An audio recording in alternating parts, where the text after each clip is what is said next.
this is dangerous because we found out at Denise Murray's retirement that when you put a mic in my hand, I turned into Roseanne Barr. And it was not good.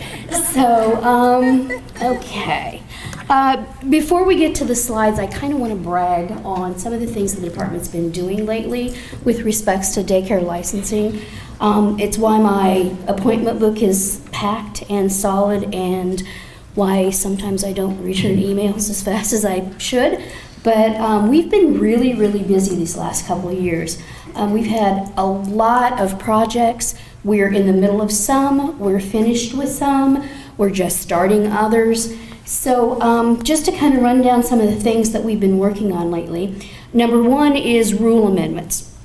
The legislators have been extremely busy and creative the past couple of years in thinking of new and creative things for daycare licensing people to do. It ranges from CCAP to, which is a federal project I know, to water testing, lead results for water testing.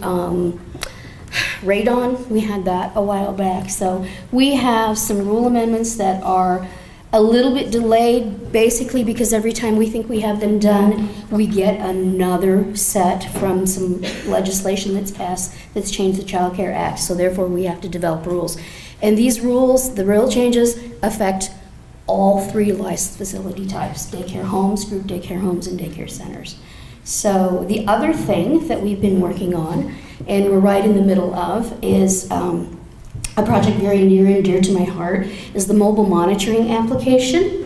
Thanks to some generosity and some funds from the Race to the Top, I thought we'd spent them all.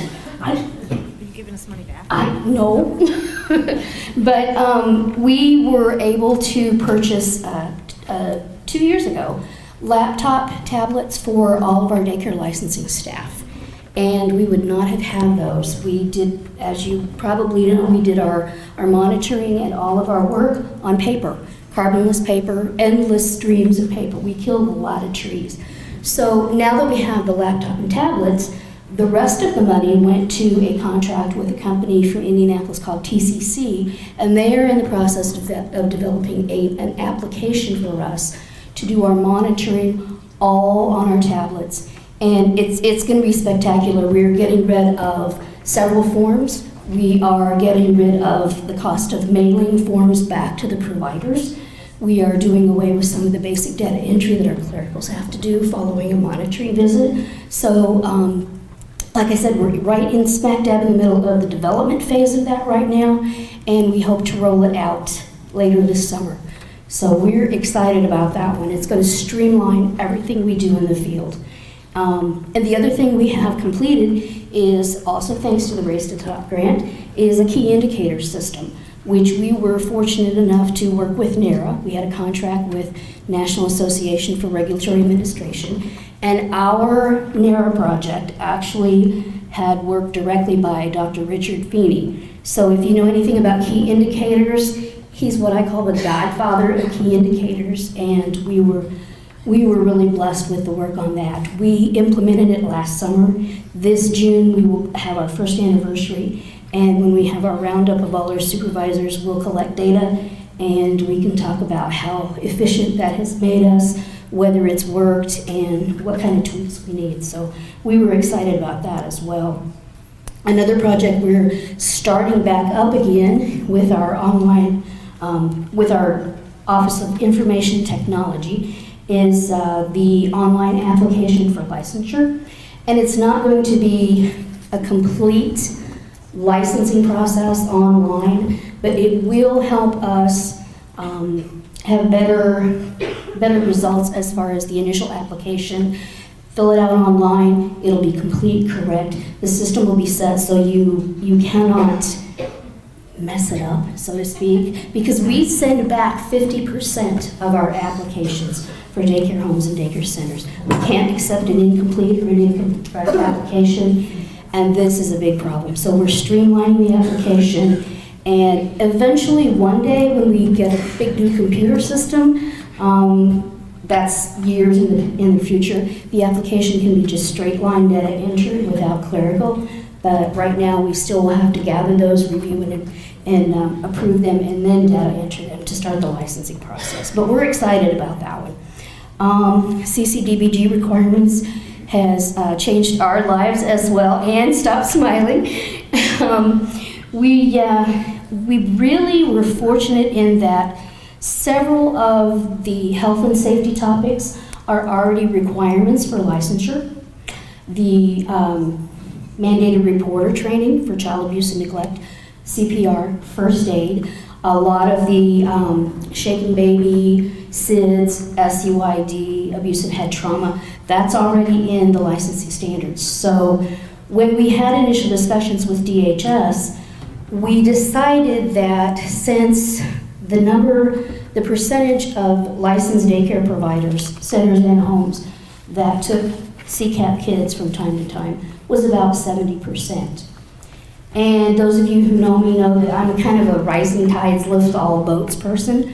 So I basically said, why don't we just make the rest of those health and safety topics the baseline for getting a license?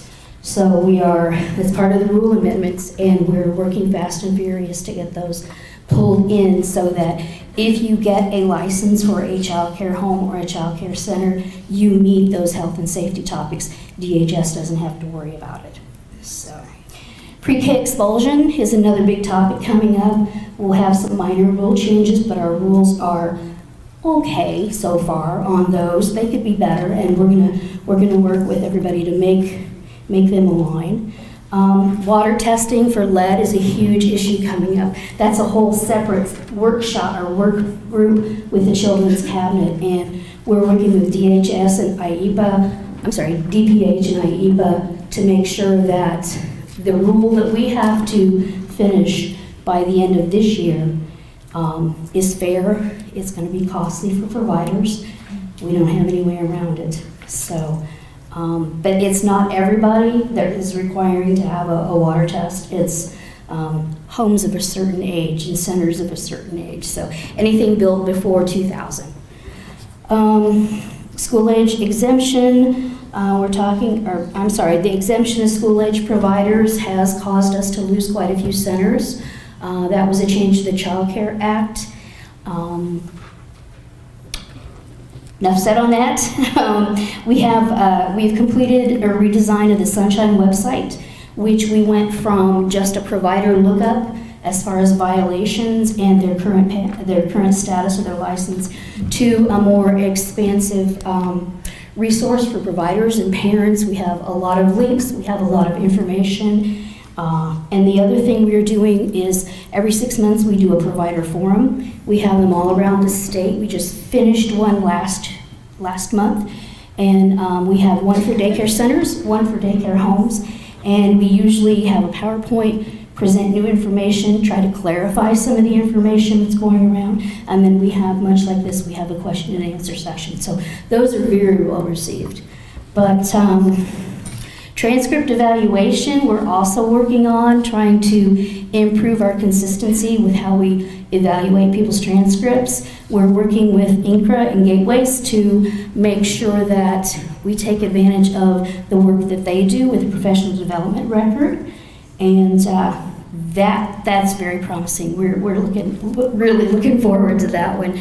And as a part of that, we will also do refresher training for our daycare licensing reps on transcript evaluation. So, with regards to the PowerPoint, the 3 things I wanted to talk about.